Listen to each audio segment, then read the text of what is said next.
Hey, what's up YouTube? Thanks for tuning in to yet another video of me mainly riding inside. Yes, I know, the gravel and the adventure will come once spring and summer decide to show up, but for now it's January at negative 15 degrees, so I wouldn't hold your breath waiting for those videos.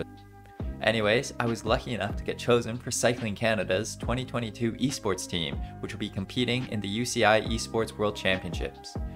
I am a complete amateur, so this race is way out of my league, and I do run the risk of getting dropped within the first 5 minutes and making a complete fool of myself. So I figured I would take you guys behind the scenes and let you know how I train to avoid making a complete fool of myself. So without further ado, this is what I got up to in the last 8 weeks before the big race.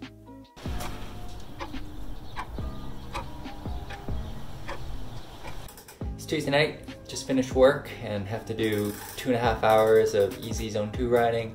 There's a couple group rides that I'll be hopping between to get this done. Last week was a good week of base. I was able to do 20 hours. This is probably one of my biggest weeks, but I was on vacation. This week I'm also trying to get the 20 hours in, but I'm not on vacation. Instead I'm working 50 hours this week. So it's going to be a bit of a challenge. I know it's not sustainable, so it's just this week, and then next week is back to the regular volume. Anyways, let's stop stalling and get these 2.5 hours of base done.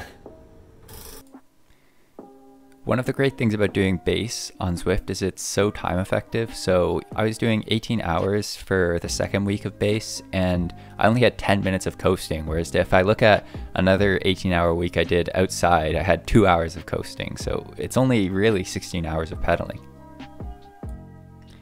And you know what? I may not be hammering here, but if you like this content, I'd really appreciate it if you hammer on the subscribe button like I know the rest of you hammer on your Zone 2 rides.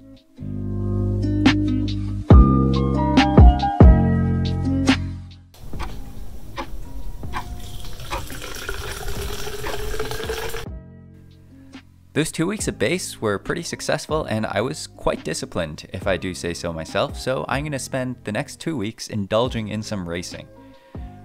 Then once those 2 weeks of racing are done, I am going to be focusing more on doing interval workouts that are geared towards helping me survive the KOM. So right now you see me racing in the Zwift Racing League, the Tuesday night race with my team, going for a preem sprint with no power up, so not much luck here, but I do manage to snag second across the line.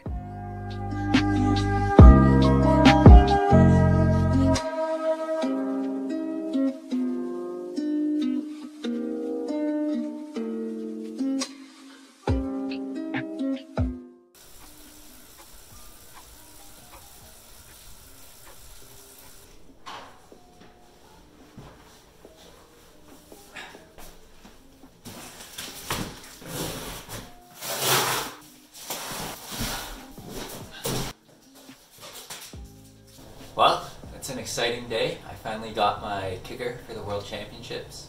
I was kind of nervous, thinking they may have forgotten me because a bunch of people I've been talking to already got theirs.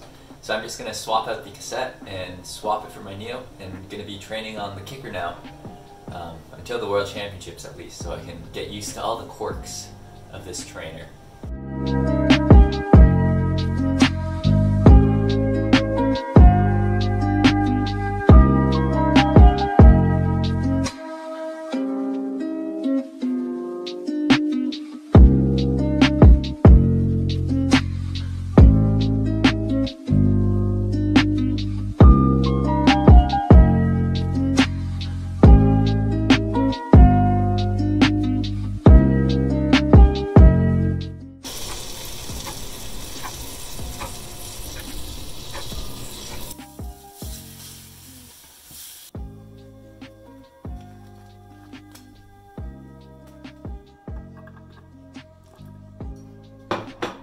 Morning.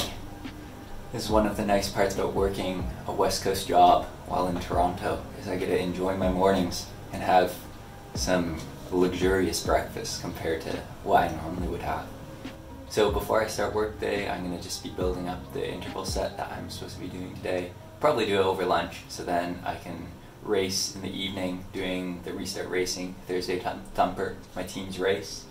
And it's also going to be the first day of proper efforts on the Wahoo kicker. So I'm gonna be dual reporting and hoping that it all looks good. Since there's 5 weeks left before World Championships, and one of the weeks is going to be a taper week, I have 4 weeks left to train, and in those 4 weeks, I'm going to be doing 2 key workouts every week.